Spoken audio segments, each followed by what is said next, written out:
Hello students, आप सभी को मेरा प्रणाम। प्रोफेसर की क्लास में आप सभी का स्वागत है। मैं हूं नंद कुमार। स्टूडेंट्स, आप जानते हैं कि ऑलरेडी मैंने बेसिक शुरू किया हूं। अक्षर आपको सिखाया, सेंटेंस फॉर्मेशन किस तरह से करना चाहिए वो भी सिखाया हूँ। मेरे ओल्ड वीडियो देख लीजिए। और आज प्रेजेंट टेंस में यानी वर्तमान काल में किस प्रकार से सेंटेंस बनाना चाहिए या वाक्य रचना कैसी होती है वो आपको प्रैक्टिस करवाऊंगा। और प्रैक्टिस करने से ही हमें हिंदी आ जाएगी और अच्छी हिंदी सीख पाएंगे।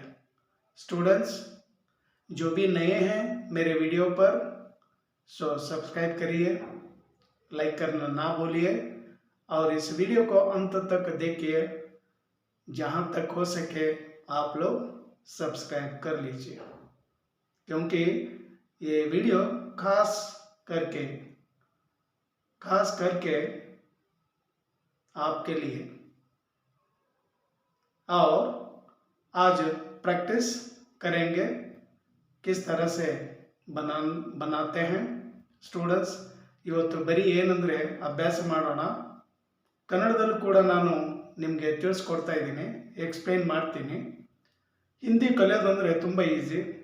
ನಾನು ಮುಂಚೆನೇ ನಿಮ್ಗೆ ಹೇಳಿದೆ, ಯಾರಿಗೆ ಸ್ವಲ್ಪ ಚೆನ್ನಾಗಿ ಕನ್ನಡ ಬರುತ್ತೆ ಅಂದರೆ ಕನ್ನಡ ಸ್ವಲ್ಪ ಗ್ರಾಮೆಟಿಕಲ್ ಆಗಿ ಅಲ್ಲಿ ಇಲ್ಲಿ ತಪ್ಪು ಮಾಡೋಂಗಿಲ್ವಾ, ಸೊ ಅಂಥವ್ರಿಗೆ ಹಿಂದಿ ಕಲಿಯೋದಂದರೆ ತುಂಬ ಈಸಿ। ವಿದಿನ್ ಒಂದು 2.5 ಮಂತಲ್ಲಿ ನಾವು ಕಲಿಬೋದು, ತುಂಬ ಚೆನ್ನಾಗಿ ಹಿಂದಿ ಕಲಿಬೋದು। ಸೊ ನಮ್ಮ ಹತ್ರ ಸ್ವಲ್ಪ ತಾಳ್ಮೆ ಇರಬೇಕು, ಪೇಷನ್ಸ್ ಇದ್ದರೆ ತುಂಬ ಬೇಗನೆ ಕಲಿತ್ಬಿಡ್ತೀವಿ। ಸೊ ಇವತ್ತು ಜಸ್ಟ್ ಏನಂದರೆ ಪ್ರಾಕ್ಟೀಸ್ ಮಾಡೋಣ, ಹೇಗೆ ನಾವು ಪ್ರೆಸೆಂಟ್ ಟೆನ್ಸಲ್ಲಿ ಸೆಂಟೆನ್ಸ್ ಮಾಡ್ತೀವಿ, ಅದು ಯಾವ ಥರ ಬರಿತೀವಿ ಅದನ್ನು ನಾನು ನಿಮಗೆ ಹೇಳ್ಕೊಡ್ತೀನಿ।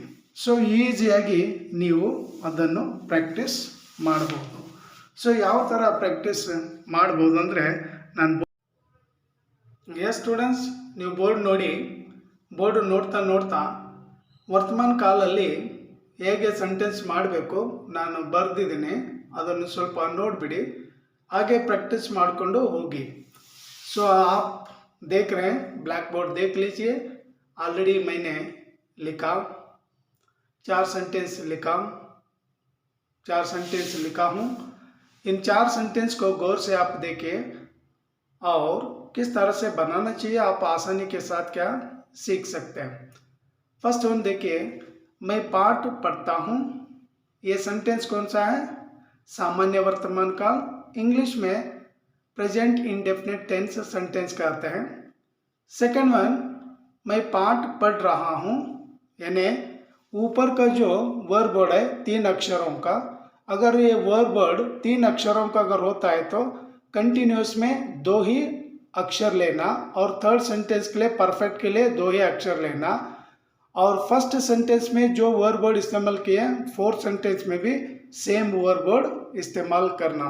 ये बहुत ही आसान तरीका है स्टूडेंट्स, ತುಂಬ ಈಸಿ ಮೆಥಡ್ ಇದೆ। ನನ್ನ ಮೆಥಡ್ ನೀವು ಯೂಸ್ ಮಾಡಿದ್ರೆ ವಿದಿನ್ 2.5 ಮಂತಲ್ಲಿ ನೀವು ಕಲ್ತ್ಕೊಳ್ತೀರಾ। ಸೊ ಕಂಟಿನ್ಯೂಸಲ್ಲಿ ಹೇಗಿದೆ ನೋಡಿ, ಪ್ರೆಸೆಂಟ್ ಕಂಟಿನ್ಯೂಸ್ ಟೆನ್ಸ್, ಮೈ ಪಾಠ ಪढ़ रहा हूँ, ಸ್ಟಿಲ್ಲಿಂಗಲ್ಲಿ ಬಂದುಬಿಟ್ರೆ मैं पाठ पढ़ रही हूँ। Next third one, present perfect tense sentence, मैं पाठ पढ़ चुका हूँ। ನಾವು ಇಂಗ್ಲೀಷಲ್ಲಿ ಹ್ಯಾಸ್ ಯು ಹ್ಯಾವ್ ಯೂಸ್ ಮಾಡ್ತೀವಲ್ವಾ, ಆ ಥರ ಇಲ್ಲಿ ಚುಕಾ ಚುಕಿ ಇಸ್ತೆಮಾಲ್ ಮಾಡಬೇಕು। ಪುಲ್ಲಿಂಗ್ ಇದ್ದರೆ ಚುಕಾ, ಸ್ಟಿಲ್ಲಿಂಗ್ ಇದ್ದರೆ ಚುಕಿ। मैं पाठ पढ़ चुका हूँ और मैं पाठ पढ़ चुकी हूँ। मैं पाठ पढ़ता होऊंगा, ಮೈ ಯಾವಾಗ ಸಬ್ಜೆಕ್ಟ್ ವರ್ಡ್ ಯೂಸ್ ಮಾಡ್ತೀವಿ ಈ ಕಡೆ ಹೋವುಂಗಾ ವರ್ಬ್ ವರ್ಡ್ ಯೂಸ್ ಮಾಡ್ಕೋಬೇಕು। ಸೊ ಇದು ಮೆಥಡ್ ತುಂಬ ಈಸಿ।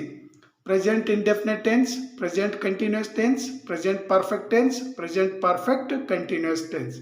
ಇನ್ನೂ ಸ್ವಲ್ಪ ಜನ ಏನು ಮಾಡ್ತಾರೆ, ಇದರಲ್ಲೇ ಇನ್ನೂ ಪ್ರಕಾರಗಳು ಇವೆ, ಆ ಥರ ಬರೆದುಬಿಡ್ತಾರೆ।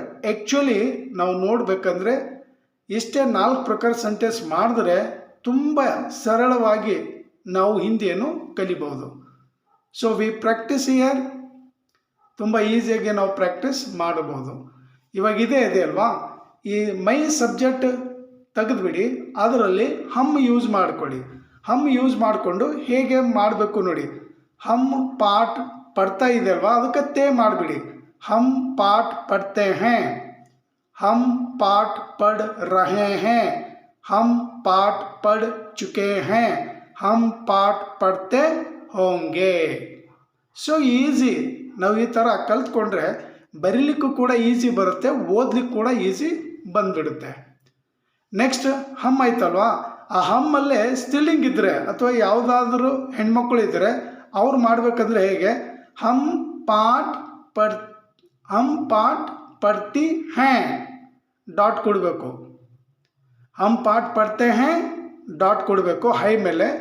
ಯಾಕೆ ಕೊಡಬೇಕು ಹೈ ಮೇಲೆ ಅಂದರೆ ಸಬ್ಜೆಕ್ಟ್ ವರ್ಡ್ ಪುಲ್ಲಿಂಗ್ ಇದ್ದರೆ, ಪ್ಲೂರಲ್ ಇದ್ದರೆ ಅಲ್ಲಿ डॉट ಕೊಡಬೇಕು. सब्जेक्ट वर्ड स्टिलिंग इधर अल्ली कोड़ंगिल्ला. सो आप लोग जान लीजिए, सब्जेक्ट वर्ड अगर प्लूरल अगर है तो ही वहाँ पर ये कर दो. एक वचन बहुवचन अगर है, बहुवचन है तो ही डॉट दे दो. एक वचन अगर है तो मत दीजिए. सिंगुलर अगर है तो मत दीजिए. प्लूरल अगर है तो दीजिए. ओके ना. नेक्स्ट, हम पाठ पढ़ रहे हैं, हम पाठ पढ़ चुके हैं, हम पाठ पढ़ चुकी हैं, हम पाठ पढ़ते होंगे. होंगी स्त्रीलिंग होंगी, पुल्लिंग होंगे. नेक्स्ट, और हम इन सेंटेंस में तुम और आप इस्तेमाल करना चाहिए. किस तरह से, तुम पाठ पढ़ते हो, आप पाठ पढ़ते हो. यहाँ पर हम आप और तुम इस्तेमाल अगर कर रहे हैं तो लास्ट में क्या हो इस्तेमाल करना. ನಾವು ಹೋ ಯೂಸ್ ಮಾಡ್ಕೊಳ್ಬೇಕು. ಸ್ಟೂಡೆಂಟ್ಸ್ ನೆನ್ಪಿಟ್ಕೊಳ್ಳಿ, ಯಾವಾಗ ನಾವು ಸಬ್ಜೆಕ್ಟಲ್ಲಿ ತುಮ್ ಆರ್ ಆಪ್ ಯೂಸ್ ಮಾಡ್ತಾ ಇದ್ದರೆ ಕೊನೆಗೆ ಏನು ಬರಿಬೇಕು, ಹೈ ಬರಿಬಾರ್ದು, ಹೂ ಬರಿಬಾರ್ದು, ಹೋ ತಗೊಳ್ಬೇಕು. ತುಮ್ ಪಾಠ ಪढ़ते हो, तुम पाठ पढ़ रहे हो, तुम पाठ पढ़ चुके हो, तुम पाठ पढ़ते होंगे. अगेन यू टेक आप ಕೂಡ ಸೇಮ್. आप पाठ पढ़ते हो, आप पाठ पढ़ रहे हो, आप पाठ पढ़ चुके हो, आप पाठ पढ़ते होंगे. ಇಷ್ಟೆಲ್ಲ ಆದಮೇಲೆ ಇನ್ನೊಂದು ತಗೊಳ್ಳಿ, ತೂ ತಗೊಳ್ಳಿ. ತೂ ಸಿಂಗುಲರ್ ವರ್ಡ್ ಇದೆ, ಅದಕ್ಕೆ ನಾವು ಸಿಂಗುಲರಲ್ಲೇ ಬರಿಬೇಕು. ಹೇಗೆ ಅಂದರೆ ನೋಡಿ ಇಲ್ಲಿ, तू पाठ पढ़ता है, तू पाठ पढ़ रहा है, तू पाठ पढ़ चुका है, तू पाठ पढ़ता होगा. ವವರ್. ಸೊ ಈ 4 ಸೆಂಟೆನ್ಸು ಈ ಥರ ಬರ್ಕೊಂಡು ಎಲ್ಲ ಸಬ್ಜೆಕ್ಟ್ಗಳನ್ನು ಯೂಸ್ ಮಾಡ್ಕೊಳ್ಬೋದು. ನಾವು ಆಬ್ಜೆಕ್ಟ್ ವರ್ಡ್ ಯಾವುದು ಬೇಕಾದರೂ ಯೂಸ್ ಮಾಡ್ಕೊಳ್ಬೋದು. ನಾನಿಲ್ಲಿ ಯೂಸ್ ಮಾಡಿದ್ದೀನಿ ಪಾಠ. ಪಾಠ ಅಂದರೆ ಲೆಸನ್ನು. ನಾನು ಯೂಸ್ ಮಾಡ್ಕೊಳ್ಳಿ, ನೀವು ಬೇಕಾದಂಗೆ ಯಾವುದು ಬೇಕೋ ಅದು ಯೂಸ್ ಮಾಡ್ಕೊಳ್ಬೋದು. ಫ್ರೂಟ್ಸ್ ನೇಮ್ ಆದರೂ ಯೂಸ್ ಮಾಡ್ಕೊಳ್ಳಿ, ಬೇರೆ ಬೇರೆ ವರ್ಡ್ ಆದರೂ ಯೂಸ್ ಮಾಡ್ಕೊಳ್ಳಿ. ನಾನು ನಿಮಗೆ ಮುಂಚೆನೇ ಹೇಳಿದೆ 3 ಟೈಪ್ಸ್ ವರ್ಡ್ಸ್ ನಮ್ಮ ಹತ್ರ ಇರಬೇಕು. Subject words, we know subject words, we know object words, we know verb words. ये तीनों भी अगर हमारे पास आए तो हम आसानी के साथ सेंटेंस क्या बना सकते हैं. तो इसलिए कह रहा हूँ कि आप लोग पहले अक्षर सीख लीजिए.